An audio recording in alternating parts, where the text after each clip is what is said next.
Rogalski here for Artbeads, and I'm delighted to be showing you how to do tubular herringbone. I'm going to show you finished samples and what the beads are used for in that stitch, and then I'm going to draw out my doodle beads so you really see how the beads sit and the thread path, and then I'm going to move into regular beads and show you exactly how it's done tubular herringbone. Let's get started. Okay, here we go with tubular herringbone stitch, or tubular end-of-belly stitch. Now it's good to learn how to do flat herringbone so you understand the principles, but you can start with this too. The samples that I brought, and one of the most fun things to do, are to incorporate different sizes of beads, and I like to make bangles, so you can see that I have lots of different sizes and different shapes of beads, and not only a bangle, but you can make beaded beads with small sections of tubular herringbone. So I'm going to go right now to the doodle beads diagram and show you how we get started. And if you've already watched the flat herringbone, you'll know and remember, hopefully, that you start with a ladder stitch. So I'm going to I'm going to draw my beads into a ladder stitch and tie it into a ring because we're working tubular. So I'm going to pick up my first two beads and come around and around like this. You see I'm going in opposite directions each time I pick up the bead, and now I'm back to the first bead I strung, and I'm going to pass through it and start my second row, and I'm going to pick up, in this case, bead 7 and 8, and you go all the way down through the second bead, and here's where I would pick up my next beads, and I would pick them up and go through and come out and pick up my next beads and come through. And if you're stepping up to start your third round, you're going to come up through the first bead in your first row, your first bead in your second row, and now you're ready to start your third ring around. Here we have a diagram that shows how the different columns sit. You're always going to work with an even number. So if I was coming out bead 7, here's bead 7, and I'm picking up my next round to come up with beads 13 and 14. And I'm actually going down through bead 8, and I'm going to pick up bead 15 and 16, and down through the second round, bead 10. You can see how that goes around. So really, to make this sink in for you, let's go to the beads, and I'm going to show you how it looks when you stitched, because now it's kind of like a little Zen tangle. We're working on tubular herringbone. Now it starts with a basic ladder stitch, which I have tied into a ring around just a rolled up piece of paper. And this helps to support the tube as you're working it so that you don't end up with what I like to call a bunch of grapes. So here we go. We have 6 beads. Remember, you're always working in an even number, and my tube is 6 beads around. I've just made a ladder and knotted it. And now I'm going to build my tube up from where I'm holding it. So I'm going to bring my needle up through one of the beads, and that was my step up to the second round.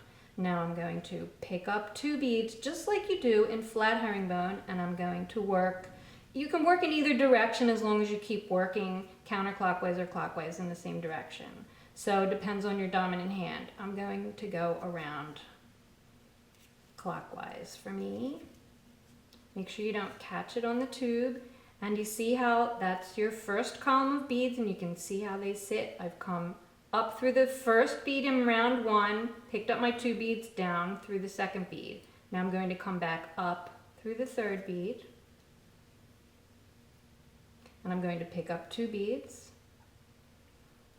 and I'm going to go down through the fourth bead.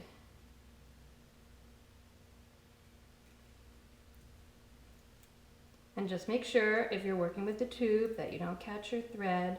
Now can you see, here's the first 2 beads in round 2. There's the second pair of 2 beads.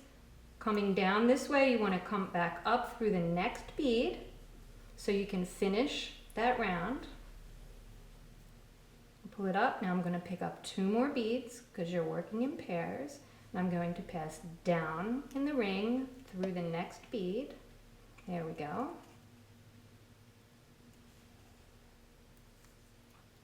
And now we have 6 beads around the little paper tube. Now I'm going to come back up into the tube through that first bead in round 1 and the first bead that we strung in round 2 to step up for round 3. Now you can see that these aren't attached. That round 2 isn't attached. In herringbone, flat or tubular, the previous row is attached when you do the next row. So round 2 gets attached when you do round 3 gets attached when you do round 4. So let me show you. I'm going to pick up 2 more beads. And I'm working with a single color from a lovely mix of Artbeads designer blends. This is, I think, Wisteria.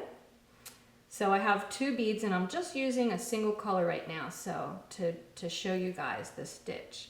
Now I came down, did you see how I picked up my 2 new beads and came down into the bead in the second round? Now I'm going to go up the next bead in the second round, and that's going to create a little thread bridge or loop that pulls the columns together. And you can see that right in there where it pulls it together. Pick up 2 more, these lovely purple beads. Very Wisteria. Remember, I would go down into the bead in the previous row and up through the next bead to finish up my 3rd round. Usually, just in terms of bead terminology, if you're talking about a round, it's in a tubular or a circular stitch, and if you're talking about a row, it's in a flat stitch, but they're kind of interchangeable. So now I have to close up these last rows, and I'm going to come back up, whoops, through both of these, the bead in round 2 and the bead in round 3. And now I have stepped up and I'm ready to start round 4. Now you see again where it looks like the 3rd round we just did is not connected in here. Can you see that? Remember, when we do round 4, that's going to connect. And you can keep going and going. Now comes the fun part. You can add different colors to make bands of color, which is why these blends are so fantastic. And you can also add different sizes of beads, like in the samples that I showed you. You can bring in the different sizes.